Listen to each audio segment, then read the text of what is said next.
Okay, so next topic है हमारा stoichiometry. Okay, नाम ही कैसा है, लेकिन भले ही कैसा भी नाम हो, स्टोकियोमेट्री। ओके, वो क्या कहना चाह रहा है, ये ग्रीक वर्ड है। स्टोकियोन का मीनिंग होता है एलिमेंट। क्या मीनिंग होता है? एलिमेंट। और मेट्रॉन का मीनिंग होता है मेजर। ओके, तो एलिमेंट को मेजर करना है। एलिमेंट को मेजर करना मतलब क्या? यही चीज, अभी जैसे हमने परसेंटेज देखा, मास परसेंटेज, तो स्टोकियोमेट्री में भी कितना मास इन्वॉल्व है और से कितना वॉल्यूम ऑफ पर्टिकुलर कंपाउंड और एलिमेंट बोल रहे हैं ना हम, इन्वॉल्व है केमिकल रिएक्शन में, वो सब हम कैलकुलेशन करें, उसको बोलते हैं स्टोकियोमेट्री। क्या? It is the measurement, metron, stoichiometry. तो मेट्री मतलब मेजरमेंट, मतलब तुम्हें मेजर करना है। क्या मेजर करना है? स्टोकियो मतलब एलिमेंट का कुछ मेजर करना है। एलिमेंट का क्या मेजर करोगे? एलिमेंट का मास, वॉल्यूम, दो क्वांटिटी अभी याद रखो, मास और से वॉल्यूम कितना लेंगे और कितना मिक्स किया तो कितनी केमिकल रिएक्शन होगी। जैसे कि मैं बोलूं कि भाई Mg plus O2 will give MgO, magnesium plus oxygen that will give magnesium oxide. तो मुझे पता कैसे चलेगा कि मैं कितना मैग्नीशियम लूं और कितना ऑक्सीजन लूं, कितना ग्राम मैग्नीशियम लूं, कितना ग्राम ऑक्सीजन लूं, तब जाके मुझे पर्टिकुलर ग्राम, और चलो मैंने ले भी लिया तो मिलेगा कितना, वो भी तो पता होना चाहिए कि मैं कितना भी ले लूं Mg और O, मुझे सेम अमाउंट ऑफ MgO मिलेगा। ऐसा है? ऐसा तो नहीं है। ज्यादा लूंगा तो ज्यादा मिलेगा, कम लूंगा तो कम मिलेगा। डन। तो ये मेजरमेंट हमें सब करना है कि ये जो केमिकल रिएक्शंस हो रही है वो उसमें जो भी एलिमेंट्स है वो एलिमेंट्स के कितने मास लेना है, कितने वॉल्यूम्स में लेना है, उसके हिसाब से केमिकल रिएक्शंस होगी ना। तो वो कैसे लेना है वो सब मेजर करने की जो फील्ड है और जो कंसेप्ट है उसको क्या बोलते हैं हम? स्टोकियोमेट्री। सिंपल। तो दो वर्ड से बना हुआ है, ग्रीक वर्ड से। Stoichio means element and metron means measure. Okay, so chemical reactions, अभी ये सब क्लास 10th का रिवीजन, और वो भी फर्स्ट चैप्टर का। Chemical reaction, whenever a chemical change occurs we can say that a chemical reaction has takes place। जब भी केमिकल चेंज आएगा तो हम क्या बोलेंगे? केमिकल रिएक्शन हुआ होगा, इसलिए केमिकल चेंज आया। ओके, कौन कौन से चेंज होते थे तो हम कह सकते हैं कि केमिकल रिएक्शन हुआ है, वो भी हमने 10th में देखा था कि शायद कलर चेंज हो जाए, ओके, शायद फेज चेंज हो जाए, शायद मतलब फेज चेंज, ओके, कि मतलब solid liquid, liquid gas, solid gas, कुछ भी फेज चेंज हुआ। दूसरा colour change, temperature change, yes temperature change हो जाए। फिर प्रेसिपिटेट, नीचे प्रेसिपिटेट देखे, ओके, याद आया? तो ये सब क्या था? ये सब हो रहा है तो हम बोल सकते हैं भाई केमिकल रिएक्शन हो, combustion gases, evolution of gases नाम था कि भाई धुआं निकल रहा है, कुछ केमिकल रिएक्शन हो रही है, राइट? तो इस सब से पता चलता है कि केमिकल रिएक्शन बेसिक है, रिवीजन है, नया कुछ नहीं है, बट वो जरूरी है किसके लिए? स्टोकियोमेट्री समझने के लिए। अंडरस्टूड? ओके, तो दैट इज स्टोकियोमेट्री। अब जैसे कि ये रिएक्शन हमने पढ़ी ही है, magnesium plus oxygen that will give magnesium oxide. Simple. अब इसको बैलेंस करनी पड़ेगी रिएक्शन, तो मतलब ये सब पता ही है, रिएक्टेंट, मैग्नीशियम और ऑक्सीजन थे वो रिएक्टेंट है और प्रोडक्ट क्या है? Magnesium oxide. डन।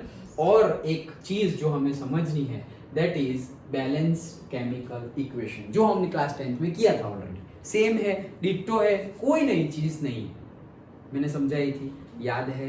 क्यों करनी पड़ती है ये पढ़ा ना हमने, पहला, सबसे पहला किसने दिया था, याद है? क्या?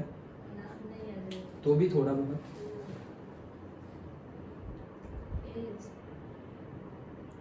किससे स्टार्ट होता है? हाँ correct, Lavoisier. Okay, Antoine Lavoisier, law of conservation of mass, कि भाई केमिकल रिएक्शन हो रही है तो भाई कितना रिएक्टेंट लिया, कितना प्रोडक्ट बन रहा है। क्यों? क्योंकि वो भाई साहब ने बोला था कि भाई जितना लिया होगा ना उतना ही बनेगा, कुछ नया नहीं आ जाएगा और कुछ होगा वो चला भी नहीं जाएगा नया। It can not be destroyed nor created, पढ़ा था ना हमने पूरा अभी लास्ट लेक्चर में। सो उसके अकॉर्डिंगली हमें बैलेंस करना पड़ेगा। क्यों बैलेंस करते हैं वो भी क्वेश्चन था 10th में, basic. Why balancing a chemical reaction, क्यों करना पड़ता है, ये प्रूव करने के लिए कि भाई law of conservation of mass, that mass can neither be created nor destroyed। okay, so वो कंजर्व्ड रहेगा. The mass in the chemical reaction will be mass of the reactant and product in a chemical reaction will be conserved. Done. Okay. तो जैसे कि हमने अभी ये equation देखा था कि magnesium plus oxygen that will give magnesium oxide. तो हमने देखा कि जब मैग्नीशियम तो एक ही है, वहां भी एक ही है, कोई प्रॉब्लम नहीं.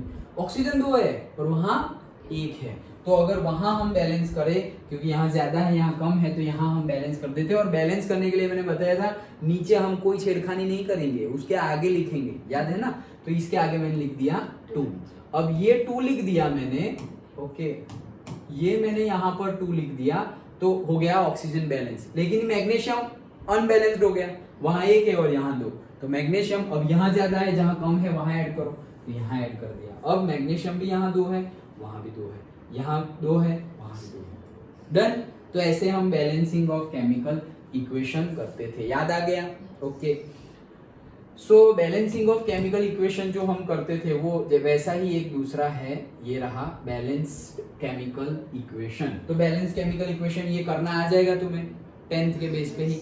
फिर से पूरा तो मैं डिटेल में अभी पढ़ाया ही है तुम्हें. ओके. फिर से भी एक रिवीजन के लिए बता दूं कि 2 तरीके बताए थे मैंने, तुम्हें याद हो तो 2 तरीके बताए थे कैसे बैलेंसिंग करना है. शॉर्टकट मेथड बताई थी.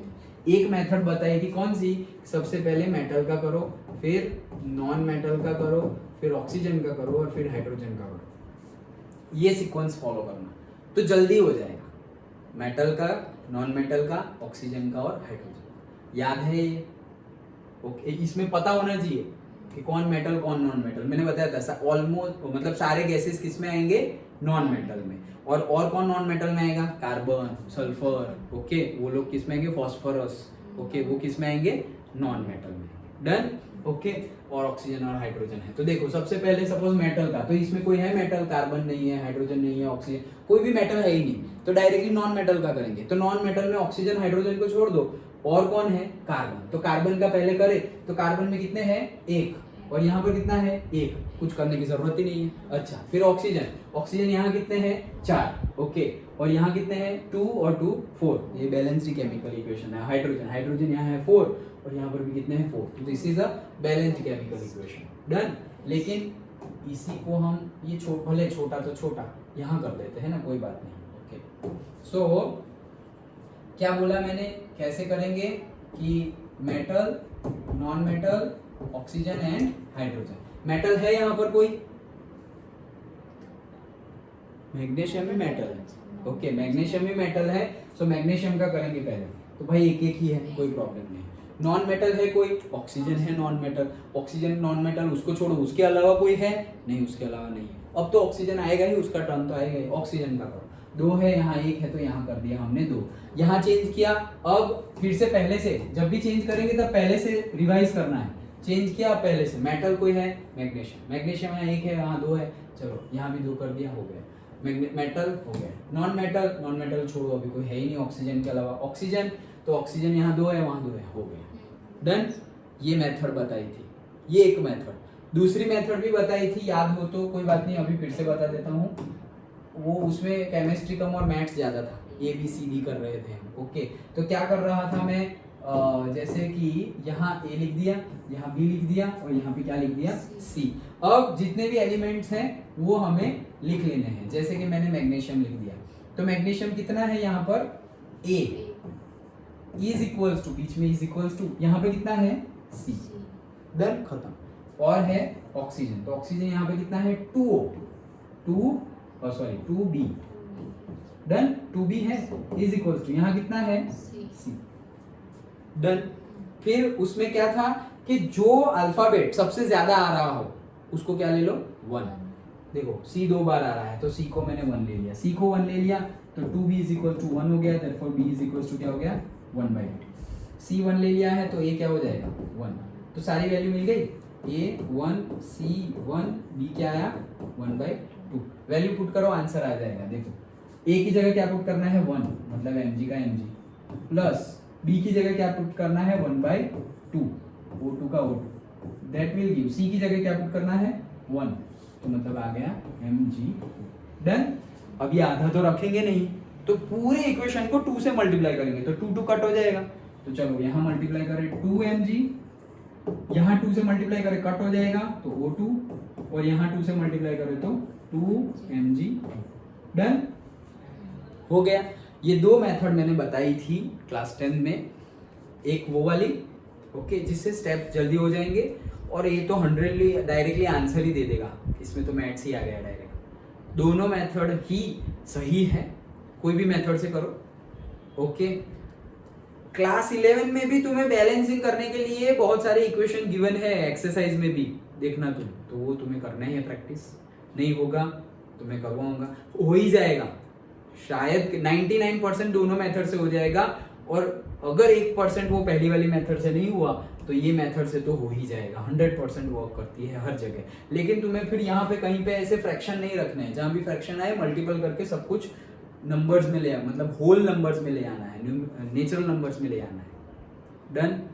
तो ये था हमारा बैलेंसिंग। अब हम बैलेंसिंग क्यों पढ़े, क्योंकि स्टोक्योमेट्री के लिए जो भी हम स्टोक्योमेट्री करेंगे, स्टोक्योमेट्री मतलब क्या, वही मेजरमेंट करना है हमें एलिमेंट का, तो मेजर करने के लिए पहले सब कुछ सेम तो होना चाहिए, तो सबसे पहले तो क्या आएगा, बैलेंसिंग। Done, understood. आगे का जो भी हमारा लिमिटिंग रिएजेंट और वो टॉपिक है वो हम नेक्स्ट क्लास में पढ़ेंगे, लेकिन ये बेसिक है स्टोक्योमेट्री का, समझ में आ गया? पक्का? श्योर?